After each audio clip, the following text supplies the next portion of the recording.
ലക്ഷ്യമെന്ന് പറഞ്ഞു കഴിഞ്ഞാൽ പഴയ കാലത്തെ ഇവിടെ നമുക്ക് ടൂറിസ്റ്റുകൾ വരുമായിരുന്നു.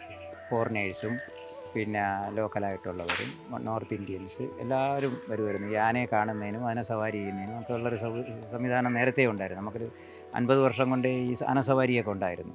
അതിൻ്റെ ഭാഗമായിട്ട് അവർ വരുമ്പോഴത്തേക്ക് പറയും നമുക്കിവിടെ കുറച്ച് സൗകര്യങ്ങളിവിടെ ഉണ്ടെങ്കിൽ നമ്മുടെ കുട്ടികളുടെയും കൊണ്ടുവന്ന് കുറച്ച് കൂടുതൽ സമയം ഇവിടെ ചിലവഴിക്കാനുള്ള ഒരു സാഹചര്യം കിട്ടുമായിരുന്നു. അതിൻ്റെ അടിസ്ഥാനത്തിലാണ് ഞാൻ ഈ പാർക്ക് തുടങ്ങാനായിട്ടുള്ള ഒരു പ്രധാന കാരണം. അത് ഇപ്പം നല്ല രീതിയിൽ നടന്നു പോകുന്നുണ്ട്. നല്ല രീതിയിലെന്ന് പറഞ്ഞാൽ നല്ല രീതിയിൽ നടന്നു പോകുന്നുണ്ട്. സ്കൂളിലെ എല്ലാ നമ്മുടെ ഈ ഏരിയയിലുള്ള എല്ലാ സ്കൂളിലെ കുട്ടികളും വരും. അവരൊക്കെ വളരെ ഹാപ്പിയാണ്. അതിൻ്റെ അടിസ്ഥാനത്തിൽ ഇപ്പം നല്ല രീതിയിൽ നടന്നു പോകുന്നുണ്ട്. ഇനിയും കുറച്ച് ഐറ്റങ്ങളിലൂടെയൊക്കെ കൂട്ടി കുറച്ച് കൂടുതൽ ആളുകളെ ആകർഷിക്കേണ്ട രീതിയിലുള്ള നമ്മൾ സ്വിമ്മിംഗ് പൂൾ തുടങ്ങുന്നുണ്ട്. പിന്നെ ഹട്ടുകൾ പണിയുന്നുണ്ട്.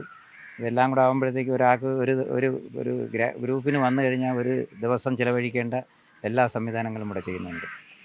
എത്ര ആനകളുണ്ട് ചേട്ടാ ഇവിടെ? അതെ, ആനകളുടെ പേരുകളൊന്ന് പറയാമോ? നമ്മുടെ മെയിനായിട്ടുള്ളത് അനന്തപത്മനാഭൻ, കേശവൻ, അർജുൻ, മോഹനകൃഷ്ണൻ, ഗംഗ, വിക്രം, അങ്ങനെ 8 ആനകളുണ്ട് നമുക്ക്.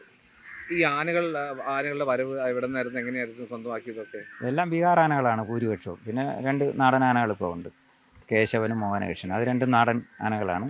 ഒന്ന് കോന്നിക്കൂട്ടിലെ ആന, 2 കോന്നിക്കൂട്ടിലെ ആനകളാണ് ഈ നാടൻ ആനകൾ 2. ഈ ആനകളോടുള്ള സ്നേഹം അത് എങ്ങനെ വന്നതാണ്? അത് കുടുംബപരമായിട്ടുണ്ട്. അച്ഛൻ്റെ കാലം മുതൽ ഏകദേശം 50 വർഷത്തോളമായി നമുക്ക് ആനകളുണ്ടായിരുന്നിട്ട്. അതിൻ്റെ പിന്തുടർച്ചയായിട്ട് അച്ഛൻ മരണപ്പെട്ടു പോയായിരുന്നു. അതിനുശേഷം ഞാനും എൻ്റെ ബ്രദറുണ്ട്, സജി എന്ന് പറയും, ജോയി എന്ന് പറയും, എല്ലാവർക്കും ആനയുണ്ട്. പിന്നെ വൈഫിൻ്റെ വീട്ടിൽ ആനയുണ്ട്. നമ്മൾ കുടുംബപരമായിട്ട് ആനകളെ സ്നേഹിക്കുന്നവരും വളർത്തുന്നവരുമാണ്. ഈ ആന ഒരു ദിവസം ഒരു ആനയ്ക്ക് എത്ര രൂപ നമ്മൾ ഇപ്പോഴത്തെ ചിലവനുസരിച്ച് ഏകദേശം 5000 രൂപയോളം ഒരാനയ്ക്ക് സാധാ ചിലവ് വരും. പിന്നെ ഒരു ദിവസം ഒരാനയ്ക്ക്. പിന്നെ അത് കഴിഞ്ഞിട്ട് ഈ സുഖചികിത്സ എന്ന് പറഞ്ഞൊരു സംവിധാനമുണ്ട്. എഴുന്നള്ളിപ്പുകളൊക്കെ കഴിയുമ്പോഴത്തേക്ക് ആനയുടെ മറ്റുള്ള അസുഖങ്ങളൊന്നും ഉണ്ടാവാതിരിക്കാൻ പ്രതിരോധ ശക്തി കൂട്ടുന്നതിനും വേണ്ടിയുള്ള ആയുർവേദ മരുന്നുകൾ കൊടുക്കാറുണ്ട്. ചവനപ്രാവശ്യം, അമുക്കുരൻ ലേഹ്യം, അങ്ങനെ പല ചോറ്, നവധാന്യപ്പൊടി, ഇതെല്ലാം കൂടെ ചേർത്ത് കൊടുക്കാറുണ്ട്. അത് ഏകദേശം 1.5 മാസത്തോളം അത് കൊടുക്കും. ഓക്കെ. അപ്പോൾ ഒരു ദിവസം ഒരു ആന എത്ര കിലോ ഭക്ഷണം കഴിക്കാറുണ്ട്? അതുകൊണ്ട് 250 കിലോ ഈ പട്ടയും പുല്ലും അതും എല്ലാം കൂടെ വേണം ഏകദേശം. പിന്നെ ഒരു 10 കിലോ ധാന്യപ്പൊടിയും റൈസും എല്ലാം കൂടെ ചേർത്ത് മിക്സ് ചെയ്തിട്ടുള്ളത് വേണം. ഈ നാടൻ ആനകളാണോ ബീഹാറിൽ നിന്നൊരു ആനകളാണോ കൂടുതൽ പെട്ടെന്ന് ഇണങ്ങുകയും അല്ലെങ്കിൽ അനുസരണം അക്കാര്യത്തിൽ എന്തെങ്കിലും വ്യത്യാസം? നാടൻ ആനയ്ക്ക് അവരുടേതായ ചെറിയ സ്റ്റാൻഡേർഡുകളുണ്ട്. അവർക്കെല്ലാം ഒരു ചിട്ടയാണ്, നല്ല ചിട്ടയാണ്, കെട്ടിപ്പഴക്ക് നല്ലതാണ്. നമ്മൾ കുഞ്ഞിലെ തന്നെ ഇവിടെ തന്നെ ട്രെയിൻ ചെയ്ത് നല്ല ട്രെയിനിങ് കൊടുത്ത് വളർത്തുന്നത് കൊണ്ട് നല്ല ചിട്ടയാണ്, ചിട്ടവട്ടങ്ങൾ കൂടുതലാണ്. അതുപോലെയല്ല ഒരു ബീഹാറാനെ നമ്മൾ അതിൻ്റെ സമയം കഴിഞ്ഞിട്ടാണ് ഇവിടെ ഇങ്ങോട്ട് കൊണ്ടുവരുന്നത്. അതിൻ്റെ ഒരു പ്രായം ചെറിയ പ്രായത്തിലായിട്ട് നമുക്ക് കിട്ടാറില്ലല്ലോ. വളരെ ചെറിയ പ്രായത്തിൽ കിട്ടാത്തത് കൊണ്ട് അതിനെ ട്രെയിൻ ചെയ്യുന്നതിന് ഇത്തിരി താമസം വരും. എല്ലാം പഠിപ്പിച്ചെടുക്കാൻ ഒത്തിരി താമസം വരും. അങ്ങനെയൊക്കെ ഉള്ളതുണ്ട്. നാടനാനകളെ സംബന്ധിച്ചിടത്തോളം അവർ കൂട്ടിലിട്ട് തന്നെ, ഈ കോന്നിയിൽ തന്നെ കൂടുണ്ട്, കോടനാടുണ്ട്, അങ്ങനെ കൂടിനകത്തിട്ട് തന്നെ മെരുക്കിയാണല്ലോ നമുക്ക് തരുന്നത്. അപ്പോൾ അത് ഏകദേശമൊക്കെ നല്ല ചിട്ടവട്ടമായിരിക്കും.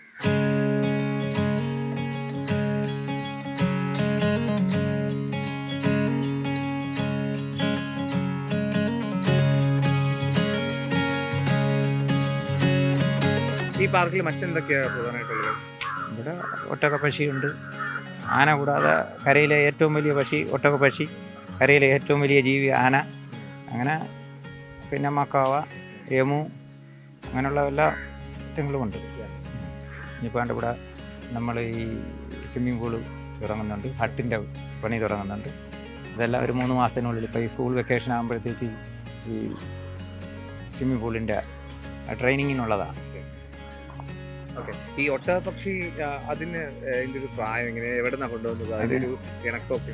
അത് ചെന്നൈയിൽ നിന്നാണ് നമ്മൾ കൊണ്ടുവന്നത്. അത് അന്ന് കുറച്ച് ചെറുപ്പമായിരുന്നു. ഇപ്പോൾ ഇവിടെ ഈ ഏരിയയിലുള്ളതിൽ ഏറ്റവും വലിയ ഒട്ടകപ്പക്ഷിയാണ് നമ്മുടെ ആ മെയിൽ. ഹെവി സൈസാണ്, 7.5 അടി ഉയരം ഉണ്ട്. അതിനെ കൊണ്ടുവന്ന് ചെന്നൈയിൽ നിന്നാണ്. അതിപ്പോൾ മുട്ടയിടും, പക്ഷേ ഇതിനെ രണ്ടിനെയും കൂടെ കൂട്ടിച്ചേർത്ത് പാർപ്പിക്കുന്നതിനൊരു ബുദ്ധിമുട്ടുണ്ട്. കാരണം മെയിൽ ഉപദ്രവിക്കാറുണ്ട് ഫീമെയിലിനെ കൂടുതൽ അമിതമായിട്ട്. അപ്പോൾ അതിൻ്റെ കാലിനൊക്കെ അവശത വന്നിട്ടുണ്ട്. ഒരു പ്രാവശ്യം അങ്ങനെ സംഭവിച്ചായിരുന്നു. അപ്പോൾ അതുകൊണ്ട് അവരെ സെപ്പറേറ്റാണ് ഇട്ടാക്കുന്നത്. മുട്ടയിടാറുണ്ട്, പക്ഷേ അത് വിരിയത്തില്ല. ഇഗ്വാനയുണ്ട്, മക്കാവയുണ്ട്, പെസൻ്റ് ഉണ്ട്, പിന്നെ പല സൈസ് കോഴികളുണ്ട്, ആടുകളുണ്ട്. ഇനി കുറച്ച് നമുക്ക് അനുവദനീയമായ ചില പക്ഷി മൃഗാദികളൊക്കെ ഉണ്ട്, അതിനെ കൊണ്ടുവരാനുള്ള തയ്യാറെടുപ്പിലാണ്. ഇനി ഈ പാർക്കിൻ്റെ ഒരു പ്രവർത്തന സമയം അതിൻ്റെ കാര്യം പ്രവർത്തനം എന്ന് പറഞ്ഞാൽ രാവിലെ 10 മണിക്ക് നമ്മൾ സ്റ്റാർട്ട് ചെയ്യും, വൈകിട്ട് 6 മണി വരെ. ഫോറിനേഴ്സ് വരാറുണ്ട്, ഞാൻ പറഞ്ഞില്ലേ, നോർത്ത് ഇന്ത്യൻസ് ഈ വെക്കേഷൻ സമയത്തൊക്കെ ഒരുപാട് നോർത്ത് ഇന്ത്യൻസ് വരും. പിന്നെ എല്ലാ സ്കൂളിലും ഈ ദേശത്തുള്ള എല്ലാ സ്കൂളിലെ കുട്ടികളും വരാറുണ്ട്. അവർ രാവിലെ വന്ന ഉച്ചവരെ ഇവിടെ സ്പെൻഡ് ചെയ്തിട്ട് പോകാറുണ്ട്.